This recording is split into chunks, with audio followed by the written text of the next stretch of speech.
Because anybody who's telling me that we got to get other pieces, they're not saying that this thing's going to start to go in the right direction. They're just saying that we got to get the right pieces and we have to almost deal with more of the storm, which is fine. But we're talking about almost throwing more guys to the wolves here, Dane. Well, we have to put pieces around them. There's no way you're getting a fair assessment on Shedeur with that garbage that he runs out there with every single Sunday. There's no way that you can say that's a fair assessment of a quarterback when he's throwing passes to guys, your leading receiver you pay $40 million a year for, that's dropping them. I agree. I agree too. I totally agree with that. His best target Sunday was a rookie tight end who got 7 targets. There's no way you're telling me and we're not going to have football in the NFL. Exactly. And we're not going to have enough time to be able to make that real, true evaluation. Now, next year, they could walk away from Jerry Jeudy. Now, it's a $16 million dead cap hit, I think, from what I saw on the internet. I mean, they could walk away from Jerry Jeudy. I don't think that anybody's really interested in walking away from the money. But if Andrew Berry's not here anymore, I think that that's absolutely on the table. But I think that, again, you get these guys. Nobody's saying that it's immediately he's going to raise the stakes going into next year. You can change out the head coach. There's still so many things that you can do. So then you have to get down to it by the end of this. This is why I won't say this now, Dean. This is my entire point of why I'm not going to say this on December 17th. I don't know enough yet. I've seen almost every game of Fernando Mendoza. I've seen every game of Shedeur Sanders. I don't know yet, and I'm not going to say that I think that Fernando Mendoza is immediately going to change all our fortunes. We're going to end up in the AFC Championship game next year. And I'm not going to say that he's terrible, Shedeur Sanders is, but I think I know what's fair and what's not, and I know what's real and what's not. And in the NFL, they're not the same thing. And it's not fair, but I know what's real is they're going to want to start the clock probably on somebody else. That's the only thing I'm telling people on this, is that they're an obsessed team with quarterbacks. Most teams are. I don't think anybody's as obsessed with as the Browns are, and I think they'll probably move on and go to Fernando Mendoza if they can get him. And that's why I say the Browns are like the guy that's always looking for the next hottest girl to date, and that's why he's always single by himself and lonely. We're that guy. I think you're right. Let me tell you this. I think you're right about it going back to 2021. Dan, I gotta let you go. Thank you very much for the call. I think you're right about it going into 2021. But in 2018, that's a team that was coming off of 0-16. We had Bud Light fridges. That was a team that was coming off of 0-16. None of us thought that Baker Mayfield was going into a great situation. None of us did. And I said last week, I think that Shedeur Sanders' ceiling, I've already seen what the ceiling is for Baker Mayfield. You asked me the ceiling thing. I was like, I would have more hope for Shedeur Sanders. However, nobody thought that they were going into a great situation. Immediately, that team played better with Baker Mayfield. They added another rookie, obviously. They had some other good young players. It was a good young nucleus. But immediately they played better on a more bund franchise. Listen, the reason I brought up those other rookie quarterbacks, and who else am I forgetting about that has been a rookie in this class? Jackson Dart. Jackson Dart has had amazing plays, amazing throws, right? Probably more than Shedeur has. He's had more time. But he's also gotten banged up big time. And, I'll tell you, if Shedeur is going to keep taking the hits he's taking, he's probably going to get banged up as well. But he doesn't play as reckless, obviously, as Jackson Dart does. But, man, he's taken a licking so far in his games, and the offensive line's contributed to that, and him holding on to the football. He's got to hold on to it because you've made him a desperate person because we all know what this is. 100% agree. But you can't tell me, if you've seen the Saints, you can't tell me that you've made up your mind on one and not the other. Because they've all done really nice things, just few and far between. That's been the story of Shedeur so far, and that's what I'm saying. There's no way he has locked up like some guaranteed starting job next year. And no new coach is going to say that if they get a new coach or a new regime. No new coach is going to come here and go, that's it, we're building around that guy. He has not put nearly enough on tape. He's had a nice deep ball, right, on occasion. But that's not NFL offense. I thought his best offense, I loved the way he moved the offense against Tennessee. It wasn't, guys, you could say what you want to about yards and big plays. That's all great. But you were able to move the offense. Those final couple of drives where he went down there and they were able to move the ball down the field, matriculate it, I thought that was wonderful. The interception that he threw was terrible. And there's been several people who have said, well, they wouldn't have been in a situation to lose that game had he not thrown the interception. Pick. Okay, yeah. I understand that. But if we're trying to evaluate, this is what I'm evaluating here. It's two bad teams, this is what I'm evaluating. But there's still something to take away from it. I've seen quarterbacks that we've had a lot of hope in throw really, really, really bad interceptions and we were able to move on from it. So I'm going to be able to move on it from Shedeur. But I think that the most excited I am isn't about long bombs to Isaiah Bond. I saw Johnny Manziel throw long bombs to Travis Benjamin. 2 in one game. And Johnny was a total idiot. This guy I have hope for in. This guy I think he's got a good head on his shoulders. I think he's a pretty good teammate, no matter what anybody wants to say, Chase Daniel. I want to have hope in this guy. I'm more excited about the 8-yard slants. I'm more excited about Harold Fannin sitting and getting a first down. I'm more excited about that type of thing. And I saw more of that against Tennessee, and I want to see more of that against Buffalo and against Pittsburgh and against Cincinnati. And if he's able to do that, I'm going to feel a hell of a lot better about this situation. 216-474-0092. All right. When it comes to Kevin Stefanski, do you believe that if things go badly on Sunday, I think people are always on watch. I think if you got past this last Sunday with Chicago, where you were not ready from the very get-go, you ended up getting blown out. I know you stayed around in the game technically because Chicago was playing with their food. You got blown out again. How many blowouts is this, 5 or 6 this year in this season? Man. When you've only played 14 games, that's a lot of blowouts there. You got blown out again. If he's staying after that game, I think he's here till the end of the year. I don't know if there's anything he can do to be let go before the end of the year, or any of them can do to be let go before the end of the year. I think that you just have to deal with this for the end of the year. I wonder. I've wondered about this before because we've seen Jimmy Haslam buckle to local pressure before. It's been a while now because they've had this regime for 6 years. So this is kind of a thing of the past. So for everybody that wanted him to not be so, wavering based on public sentiment, he's done that. He's kept everybody, in the same spot, basically, with a few exceptions of a new offensive coordinator and new special teams coach. With all of that said, Kenny, what about national sentiment? Because the tide has turned finally. National people are now bringing up Stefanski, whether it was his handling of the quarterback room, which wasn't necessarily all his fault, but he definitely... Breer's moved away. And he's even come around to, maybe this is a separate... Not that he was like Dan Orlovsky or anything about it, but it's like maybe there needs to be a separation. Yes, and then the Shador stuff, people have not liked. Some very outspoken people nationally have not liked the way he's handled Shador. And now you've just seen it in so many games. I mean, I go back to the Minnesota game when I remember saying, man, that Minnesota game is going to stick with Jimmy because they took all their rich partners, people that spend the most money, in partnerships with them. They took all their wealthy season ticket holders out there, and you could definitely make the argument Kevin Stefanski blew that game with time management and some situations there in the fourth quarter. Let me ask everybody. And so all I'm saying is starts to plant the seed of doubt there, and then over the course of the season, we've had 4 other games and nobody will ever forget. And when it's all over for Kevin Stefanski, whether it's this week, the end of this season, or 8 years from now, they're going to be talking about taking Shador off the field for a 2-point conversion, their handling of all of that, and then the play they ran. So you've got enough of those now that are adding up. Well, let me throw it out to you guys. 216-474-0092, and let me throw it back to you when we come back. Do you just accept that this is what it is until the end of the season, and that there's no change? Or should there still be changes before the end of the year because we're running out of time to evaluate quarterbacks, to evaluate our future, and guys that we think are on borrowed time? We'll see how Kevin Stefanski does for the next 2.5 weeks because I don't think that he's going anywhere. And by the way, I don't know what to do about this because every time you mention the name Mendoza, someone calls in, whether it's good, bad, ugly, whatever it is. I don't know what to do. Everybody's obsessed with talking about these quarterbacks already, man. I'm like, guys, it's December 16th. Well, wait a second. We do not have all the information yet. Right, but we catered to this in the offseason. We were talking at that time, Lenore Sellers. We were talking about Drew Aller. We were talking about Arch Manning.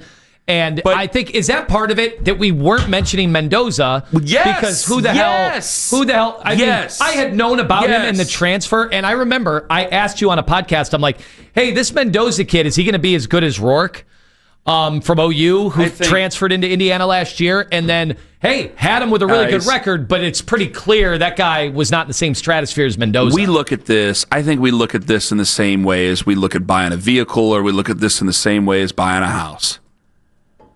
Like Owen's house we've been to Owen's house. Owen's house is excellent. Owen's house did not look like Owen's house when he bought it. Owen did a hell of a lot of work to that house. So he's made that house fantastic. no offense to you, Owen, you turned a 5th-round pick into a 1st-round pick at your home. Oh, I like that. Oh, I thought I was drafting up. No, but that's what I'm pointing out. Like there's always somebody who goes, "Yep, had this car. I've had this Accord for 286,000 miles." And I'm going, "Man, there's no rust." Yep, take care of it. Get them oil changes. We're just able to do it. And then you always hear about the lemon. Yep, got this great big unnamed SUV. We're having electrical problems, and I'm taking a bath on this thing. And because you don't want to have that happen to you, you see this possibility where it's like, hey, this guy fell to the 5th round. Is there something we could do here? And then it's exactly what you said. We were talking Sellers. We're talking Manning. And even though a lot of us were saying Manning ain't coming out this year, still talking Manning, still talking Aller, still talking Nussmeier. None of those names are there. Yeah. It's amazing Mendoza, how different it is. And people are going, Mendoza played at Cal, and I'm like, guys, I have a story to tell you about a guy named Cam Ward at Incarnate Word. Like, things are different now. Right? And what you got to get used to this. And the only thing I really want to put, I'm open to all ideas, but what I really want to push back on is, well, we can just get our quarterback next year. Yeah, we said that last year. Well, we'll just get our quarterback. We've been hearing about Julian Sayin. We've been hearing about Arch Manning, obviously. We'll be hearing about Lenore Sellers. I think there is a case where you can start to, going back to buying a car, you do get that thing of going, am I making the right deal here? Am I making the right? Like, there is a thought where you can think about it too long, and if you think about it too long, you'll talk yourself out of it. And because we've had so many clunkers here over the past, we've had a lot of time to think about it. And since you'll see Sayin next year, and he'll still have Jeremiah Smith, and I'm telling you, a lot of Buckeye fans will still, you'll even wonder, you go, is that him or is that Jeremiah Smith? Mm-hmm. Is it Julian Sayin or is it Jeremiah Smith? Well, look at their history of Ohio State quarterbacks. Look at you'll talk yourself out. Is it Lenore Sellers, or did they just hit the transfer portal that much? Well, it wasn't that good. Why did he stay another year? Why didn't he? Like, you'll start to talk yourself out of it because we fear it, because we've been through so many. And so when you go through 40, you can't help but be nervous about them. And next year, we're going to be talking about guys that have transferred to other programs that will be under the spotlight again. This is the future of it. So I think I can understand if you're operating under all the assumptions we've made about doing draft prospecting in the old days, it's totally different now. Just because Mendoza wasn't on anybody's radar a year ago, except the real college football junkies, and yes, there were definitely people in NFL buildings that probably were like, oh, let's get out some tape. Oh yeah, he looks like he's going into the finance world anyway, right? Like, yeah.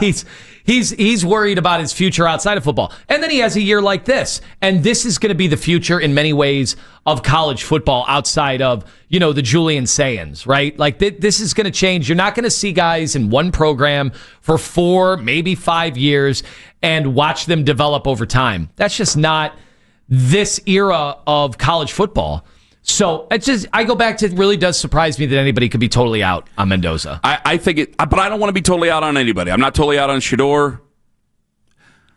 Okay, I'm sorry, guys. I'm not trying to be nasty about it. I know where you're going. You told me he was a career backup when you took the guy, so I got to be out on Dylan Gabriel. As a starter, yeah, I'm out on him, and I don't even know if he could be a backup at this point. I'm actually open to Deshaun Watson as a bridge quarterback. I said what I said, and I meant that. I don't know if the fans will be.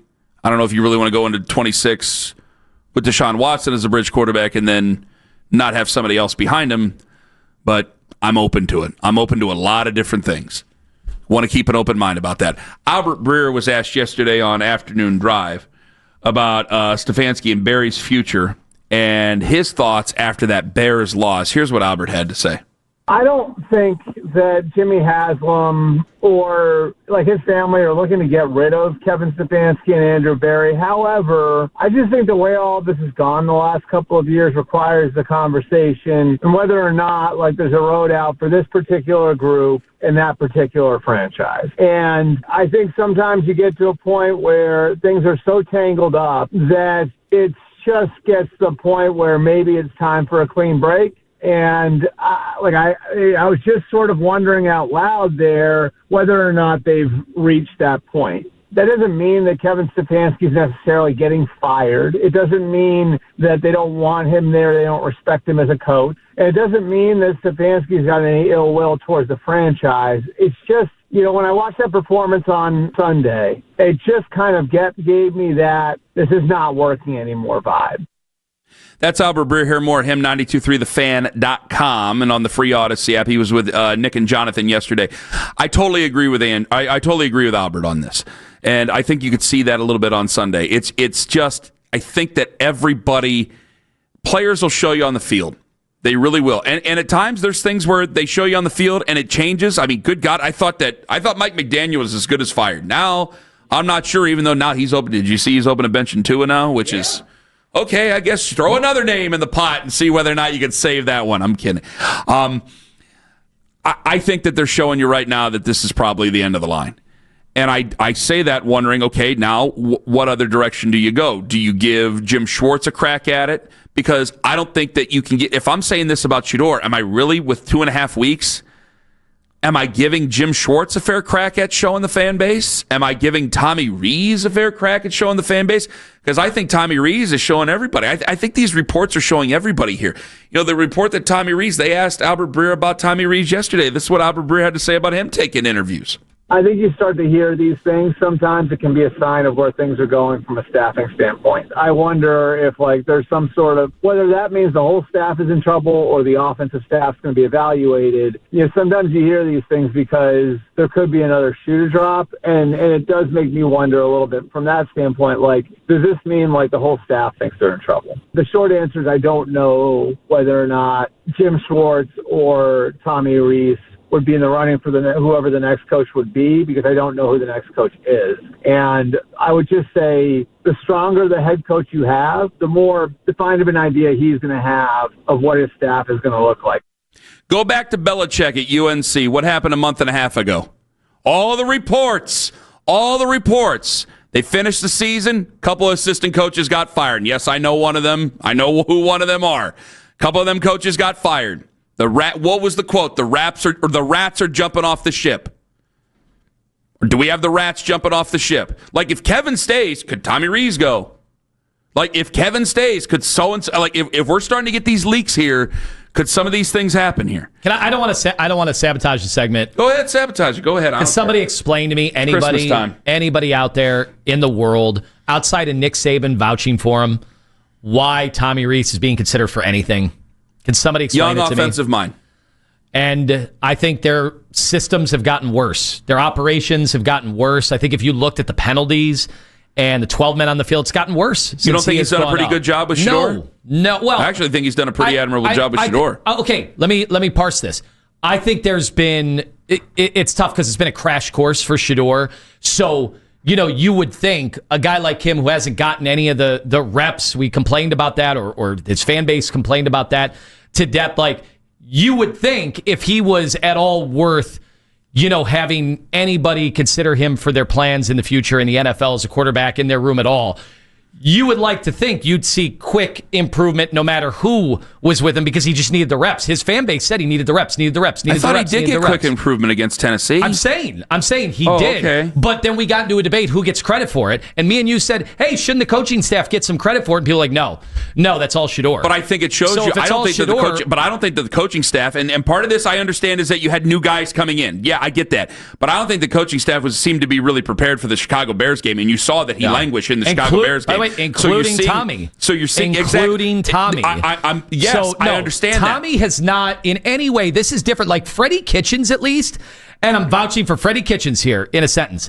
Freddie Kitchens, at least, when Greg Williams took over and Freddie became the OC, there was a wow, okay, things are different here. And it was the stupid end of the year emotion, which you should kind of like those last games with Mangini, and then they brought Mangini back. You always want to guard against that. In a lot of ways, I am not even seeing the wow. Have you guys seen the wow? You had a different philosophy. Remember, you had a totally different guy being as a head coach. You had an offensive mind who started the season. Then you had Greg Williams. Listen, you could say a lot of things about Greg Williams and how fun of a personality he is and how big of an ego he has, and all those things are true. The guy's never not going to be organized. He was always organized, defensively and as a head coach. Maybe the results weren't always there, but the guy knows how to prepare and how to be organized for it. And I don't think that they were very organized on Sunday, and that's where I drew the line. Because if you're going to have a bad team or a team that's not very good, and you know going in, you better be organized and have them ready. And they weren't that way. And if I were a college program or another NFL team, if I'm a fan of those teams and I'm hearing about Tommy Rees and I go watch whatever, since he's gotten more power here or more of a say, I'd be like, no thanks. Not his fault. Maybe not necessarily his fault, but he hasn't done anything to demonstrate it. Sounds like I'm fighting with you. I'm not fighting with you. But I do think that this is a week-by-week thing. I think that the better that they get things ready, the better it is going to be for the young players, including their rookie quarterback that's playing right now. But I didn't think that they were very prepared. I didn't think that they were very prepared at all, and it didn't seem like the quarterback was very prepared because of that on Sunday. I think you saw Tennessee and Chicago there back-to-back. Since Tommy has taken over, I've seen more guys shuffling on the field too late or off the field too late. Like Harold Fannin looked like he was going out for a pattern and then ran out of bounds because they had to get him off the field. I think he was trying to...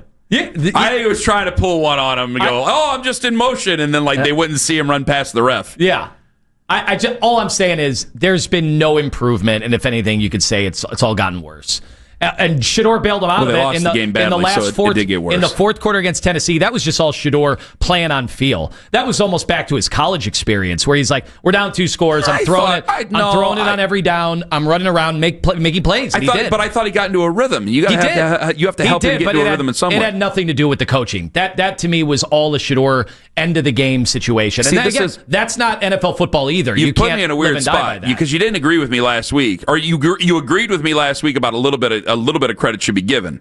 But then you're saying this, I'm like, well, where was this last week when you were talking about Shedeur? I'm saying where was that? The footwork stuff, okay, there's been some development. That doesn't mean you can go coach a football team. But you could get him into a rhythm. Or you should be, like, Michigan should be going after you. Like, what have we seen from Tommy Rees? Well, if I were a Michigan fan, I'd be like, what, because Nick Saban's vouching for him? Great. All sorts of ex-coaches vouch for guys like crazy. Tom Herman. Everybody vouched for Tom Herman. And then he got a bunch of programs, and what did he do with them? Sorry. I got a little carried away. No, you're fine. I don't want you to go from one extreme to another because it sounds like you're flip-flopping. You didn't say any of this last week. I did. And I'm not trying to even argue for Tommy Rees. I just gave you the reason. That's not true. I said the coaches. I don't remember you saying this. I'll specifically go over it again. The coaches did a nice job in getting some of the footwork stuff, because if you looked at the early Shedeur stuff against Baltimore, it's like, oh, God, that footwork, those are bad mechanical things. I think they worked on those things with him. I'm talking about coaching, organization stuff, guys getting lined up. All that stuff's gotten worse since Tommy's taken over. Well, I think that they had to be more in the offense that he's used to because they had to make that comeback 2 weeks ago or a week and a half ago. Okay. This was different. This was just a non-fit from the beginning.